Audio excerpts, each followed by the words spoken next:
La magia negra, a menudo envuelta en misterio y malentendidos, es un concepto que genera muchas preguntas. En la tradición judía, y como se discute en el Talmud, la magia, o kishuf en hebreo, se entiende como el uso de rituales y prácticas para invocar fuerzas sobrenaturales y lograr resultados que se desvían de las leyes naturales establecidas por Dios. Entonces, ¿qué es realmente esta magia? Se ve como un intento de manipular lo sobrenatural para intervenir en el mundo natural de maneras que no están previstas ni sancionadas por el orden divino.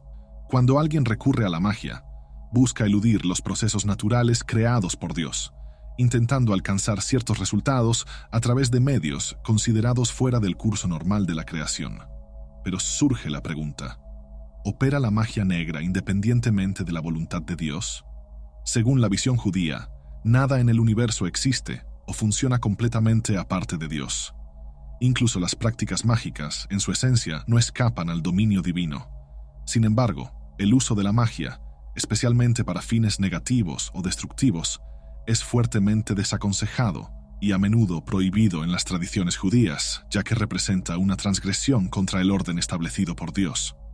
La discusión sobre la magia y la magia negra dentro del contexto bíblico es fascinante y compleja. Los textos sagrados, incluida la Biblia, con frecuencia condenan la práctica de la magia asociándola con actos que se desvían de la voluntad divina. Sin embargo, esto nos lleva a cuestionar: ¿todas las formas de intervención sobrenatural están prohibidas? Para entender esta cuestión es crucial reconocer que, según las tradiciones judeocristianas, Dios creó el universo con dos dimensiones complementarias: la material y la espiritual. El mundo material es aquello que podemos ver, tocar e interactuar físicamente, mientras que el mundo espiritual es una realidad más sutil, que trasciende nuestra percepción sensorial, pero que es igualmente real e influyente. La magia negra es vista a menudo como un intento de manipular el aspecto espiritual de la creación, para influir en el mundo material de maneras que contradicen las leyes naturales establecidas por Dios.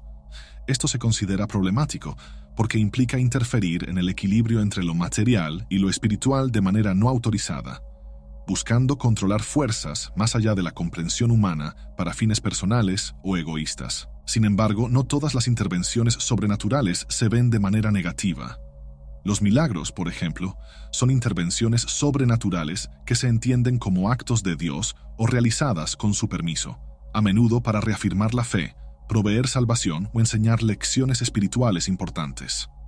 La diferencia clave aquí es que los milagros están alineados con la voluntad divina y sirven a propósitos que refuerzan la relación entre Dios y la humanidad, a diferencia de la magia que busca subvertir el orden establecido por razones personales.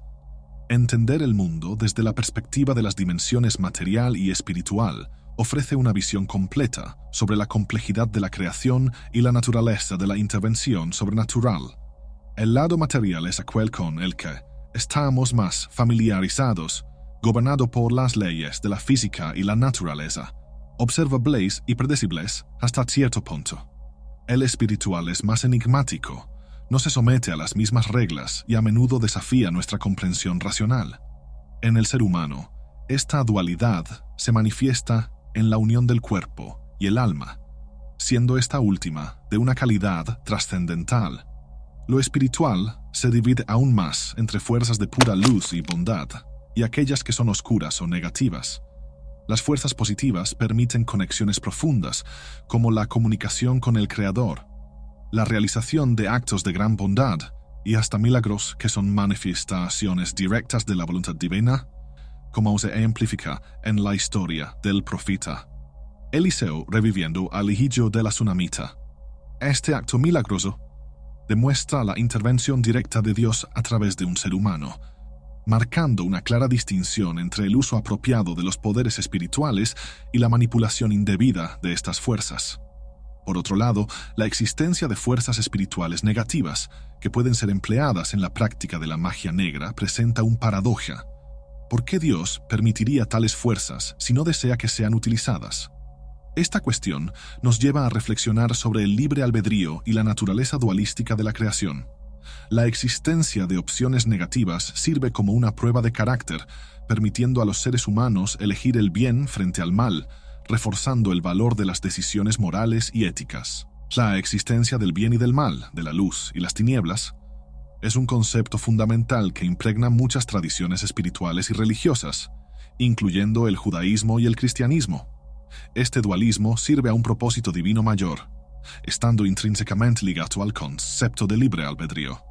La idea es que para que el libre albedrío sea genuino, debe haber opciones reales entre las cuales elegir. Dios, al crear el universo, estableció no solo las fuerzas de la pureza y la bondad, sino también permitió la existencia de fuerzas opuestas, para que los seres humanos tengan la libertad de elegir sus caminos. El libre albedrío es esencial para la experiencia humana, ya que es a través de nuestras elecciones que crecemos, aprendemos y nos acercamos a lo divino. La presencia del mal y la tentación en el mundo sirve como una prueba, una oportunidad para que las personas demuestren su virtud e integridad, eligiendo conscientemente el bien sobre el mal. Sí, el mal no es un fallo en la creación, sino una característica necesaria que posibilita la moralidad y el crecimiento espiritual. La existencia de injusticias y sufrimientos, como personas justas siendo perjudicadas, es a menudo cuestionada como un desafío a la bondad de Dios. Sin embargo, dentro de esta visión, tales eventos también son parte del complejo tejido de la existencia, ofreciendo oportunidades para la compasión, la resiliencia y la solidaridad humana, además de desafiar a individuos y comunidades a buscar justicia y rectitud. El concepto de ángeles en la tradición bíblica ejemplifica bien esta dualidad. Ángeles como Miguel son vistos como mensajeros de Dios realizando actos de bondad y sirviendo a los propósitos divinos positivos. Por otro lado, figuras como el Satanás, que en la tradición judía es a menudo visto más como un acusador en el tribunal divino que como la encarnación pura del mal, tienen el papel de desafiar, probar y tentar a los seres humanos, incentivándolos a ejercer su libre albedrío. La cuestión del uso de la magia negra y la búsqueda de medios sobrenaturales para influenciar o alterar el curso de los eventos son temas tratados con seriedad en los textos bíblicos. La Biblia es clara al condenar prácticas como la hechicería, la adivinación y los encantamientos, considerándolos graves transgresiones contra las leyes divinas establecidas. Esta prohibición se ilustra de manera enfática en el libro de Éxodo 22:18, donde se menciona que no dejarás vivir a la hechicera, reflejando la severidad con la que tales prácticas eran vistas. Es importante notar que la referencia a la hechicera no implica que solo las mujeres estuvieran sujetas a esta prohibición o que fueran las únicas en practicar tales actos.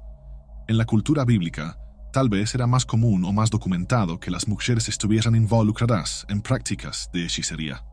Pero los hombres también podían y de hecho practicaban tales actos. La condenación de la magia se aplica igualmente a ambos géneros, reflejando un rechazo universal de estas prácticas independientemente de quién las realice. Un ejemplo notable de esta dinámica se encuentra en la historia del rey Saúl en el libro de Samuel.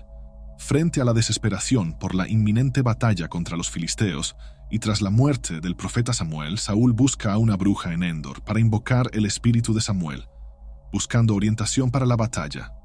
Esta acción de Saúl es fuertemente criticada y vista como un acto de desobediencia a las leyes divinas, culminando en consecuencias negativas para él.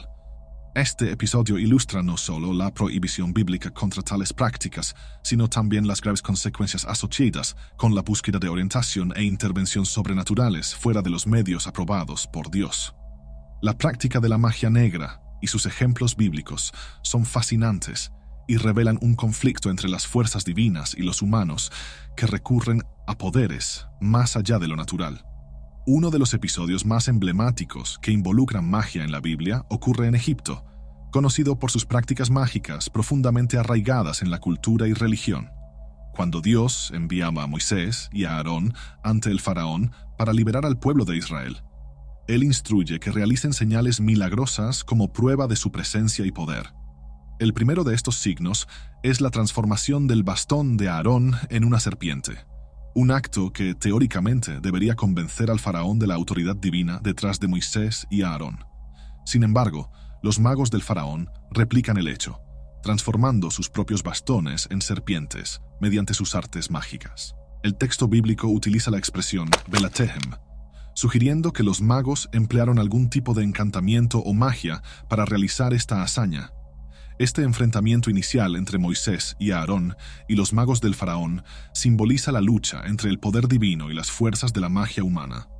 La supremacía del poder divino se demuestra finalmente cuando la serpiente de Aarón devora a las serpientes de los magos, reafirmando la autoridad de Dios por encima de todos los poderes mágicos. Los antiguos egipcios eran conocidos por su profundo conocimiento astronómico y espiritual, y es en este contexto donde la magia era practicada con frecuencia.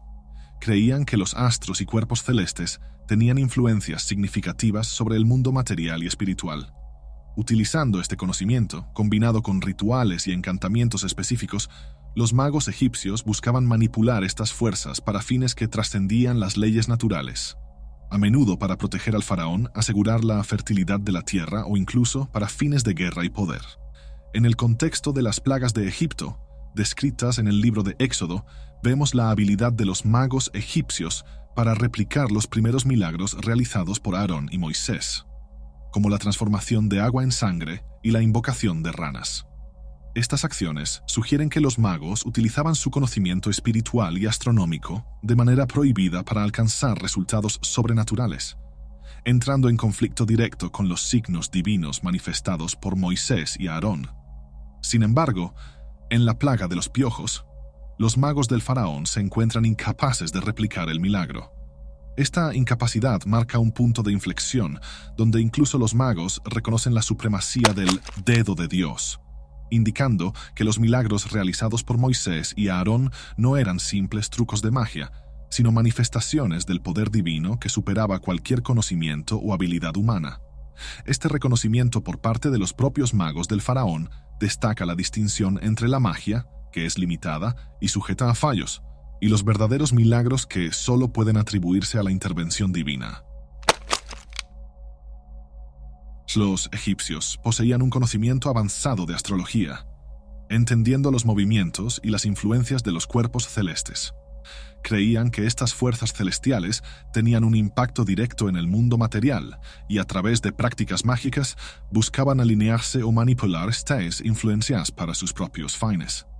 Esta forma de magia, aunque basada en un estudio detallado de los astros, era considerada negativa cuando se usaba para sortear el orden natural establecido por Dios, especialmente cuando se empleaba para causar daño o para fines egoístas. Además de la astrología, los hechiceros egipcios también recurrían a la invocación de entidades demoníacas para realizar hazañas sobrenaturales. Utilizando inciensos, palabras de poder y rituales específicos, creían ser capaces de convocar a estos seres y coaccionarlos para que cumplieran su voluntad. Esta práctica, profundamente arraigada en la magia negra, buscaba establecer control sobre fuerzas espirituales malévolas para lograr objetivos que estaban más allá de los medios naturales o divinamente sancionados.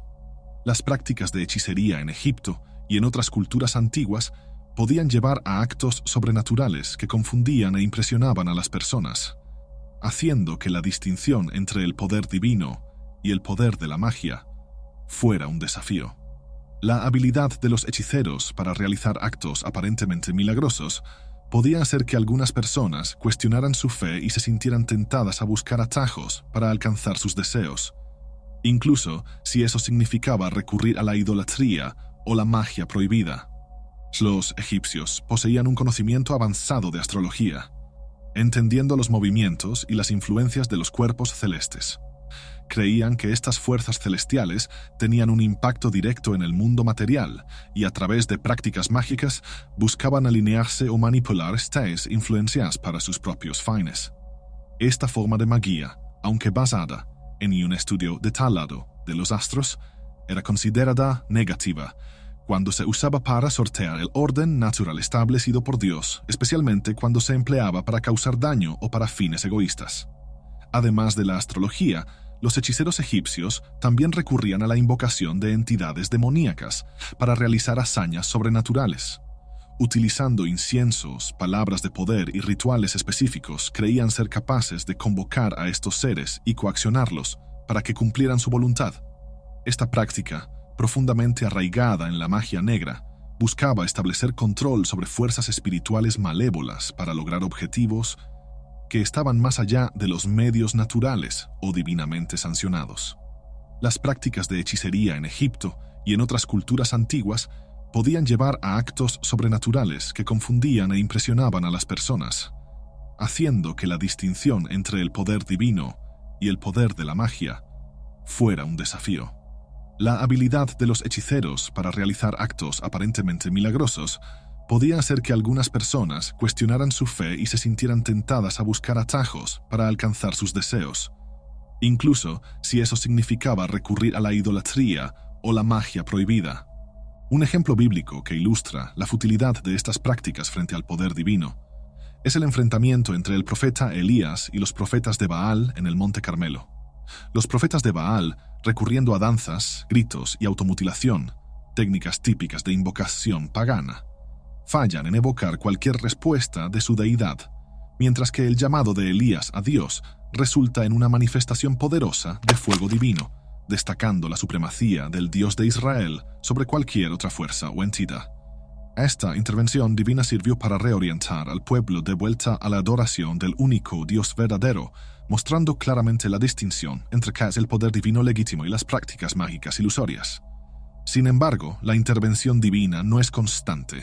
Dios a menudo permite que las personas ejerzan su libre albedrío, incluso si eso significa que puedan desviarse y cometer errores, como se ilustra en la historia del becerro de oro.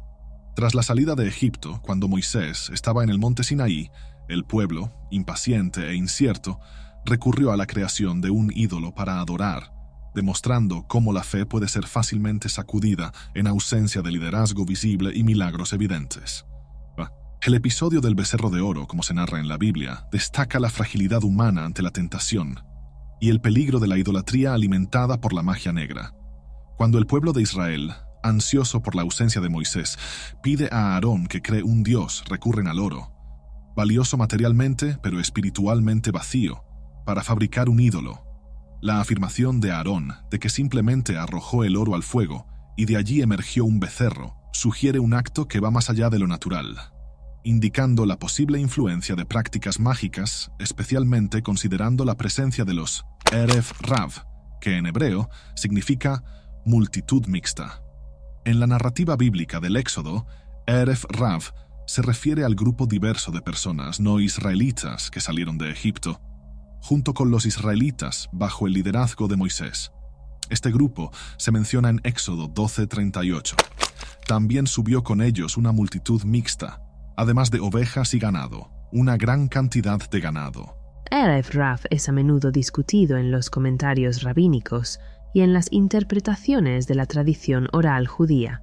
Son considerados por algunos comentaristas como la fuente de varias dificultades y desafíos que los israelitas enfrentaron durante su viaje por el desierto, incluyendo el incidente del becerro de oro. Según algunas interpretaciones, Erev Rav podría haber traído consigo prácticas y creencias idólatras de Egipto, lo que habría influido en los israelitas para construir el becerro de oro y desviarse de la adoración al Dios de Israel. Entonces les dije, quien tenga oro arránquelo, y me lo dieron, lo eché al fuego y salió este becerro. Éxodo 32:24. Este evento ilustra cómo la magia negra puede llevar a las personas a atribuir poder y divinidad a creaciones humanas, desviándose de la adoración al único Dios verdadero. La facilidad con la que el pueblo acepta el becerro de oro como su liberador, a pesar de haber sido testigos de los milagros divinos durante el Éxodo, refleja la constante lucha entre la fe y la duda, la espiritualidad y el materialismo. Dios, al permitir que este episodio sucediera sin intervención directa, destaca la importancia del libre albedrío. Él permite que los seres humanos tomen sus decisiones, incluso si eso significa cometer errores graves para que puedan aprender y crecer a partir de sus experiencias. Sin embargo, las consecuencias de la idolatría y la magia negra son severas, como se demostró por el castigo que siguió a este acto de desobediencia. Hoy en día, la percepción y manifestación de la magia negra, así como de actos sobrenaturales asociados a ella, son bastante diferentes de cómo se describían en tiempos bíblicos. A menudo, lo que se presenta como magia negra puede estar más relacionado con trucos, ilusiones o engaños, sin ningún poder sobrenatural real detrás. Es importante considerar que, en una era dominada por la ciencia y la razón, muchos fenómenos anteriormente considerados mágicos o sobrenaturales ahora pueden explicarse de manera racional. Además, al igual que los actos sobrenaturales de magia negra se han vuelto raros o cuestionables, también hemos observado una disminución en los fenómenos milagrosos o en la intervención divina directa de manera visible e inequívoca, como era común en tiempos bíblicos. Esto no significa que la presencia o influencia divina haya disminuido, pero puede indicar un cambio en la forma en que Dios elige interactuar con el mundo, quizás poniendo mayor énfasis en el libre albedrío y en la capacidad humana de buscar lo divino a través de la fe, la moralidad y las acciones, en lugar de depender de señales y maravillas. La relación entre la ausencia de fenómenos sobrenaturales, manifiestos tanto de la magia como del milagro, en el mundo contemporáneo puede verse como un reflejo de la evolución de la sociedad y de sus creencias, donde el enfoque se ha desplazado hacia el desarrollo interior, ético y espiritual, sin la necesidad de pruebas externas o demostraciones de poder. Gracias por su atención. Si este video ha añadido algo a su vida de alguna manera y desea apoyar nuestro canal, consulte en el comentario fijado.